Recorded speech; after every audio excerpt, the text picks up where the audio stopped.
असी मीर मोहम्मद लाखे के बारे में तो मीर मोहम्मद लाखे के अचानक छा थियो दोस्तों किए इन दुनिया में लाडाड़ो कई कड़न सबबन जे करे तफ़सीली वीडियो मुकम्मल ॾिसजो दोस्तों।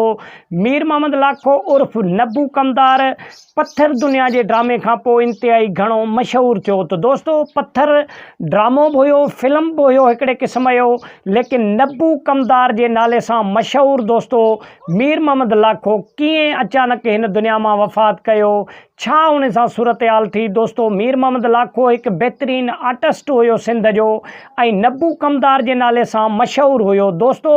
सिंध में खोड़ सारा उन ड्रामा खोड़ सारियों फिल्मों उन मौजूद हैं मीर मोहम्मद लाखे जूं। मीर मोहम्मद लाखो कराची में रहंदो हो। तो दोस्तों मीर मोहम्मद लाखे के अचानक दिल जो दौरो पियो, दिल के दौरे पवण सबब इन दुनिया में वफ़ात करे वियो।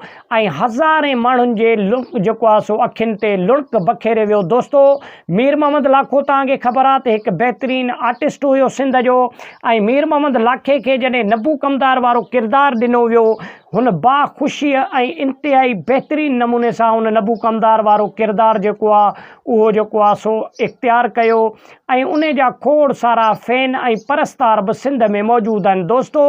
मीर मोहम्मद लाखे जो ख़ाल ईंदड़ सालन ते न भरजी सघंदो, अड़ो बेहतरीन अदाकार हो दोस्तों। मीर मोहम्मद लाखे सिंधी ड्रामन सिंधी फिल्मन में पंहिंजो बेहतरीन किरदार अदा कयो। मीर मोहम्मद लाखे के शौक़ से फिल्मन में ड्रामन में सॾ करे कम ॾींदा हुआ माण्हू, छाजे करे हुन जो किरदार हुन जो डायरेक्टर जो आहे सो हुन जो एक किरदार एतिरो बेहतरीन हो जो मीर मोहम्मद लाखे के प्रोड्यूसर थिया डायरेक्टर थिया फ़ोनूं करे घुराईंदा हा त हिन ड्रामे की शूटिंग है, तव्हां अची पंहिंजो हिस्सो वठो। तो दोस्तों मीर मोहम्मद लाखे के अचानक दिल जो दौरो पवण सबब कराची हॉस्पिटल में वही दाखिल किया वियो।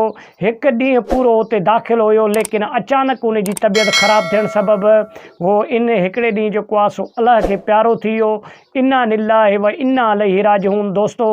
सिंध जो एक बेहतरीन फ़नकार हो, अल्लाह ताला उनके जन्नत में जायूं ॾे। तो वॾी महिरबानी, मिलंदासीं नेक्स्ट।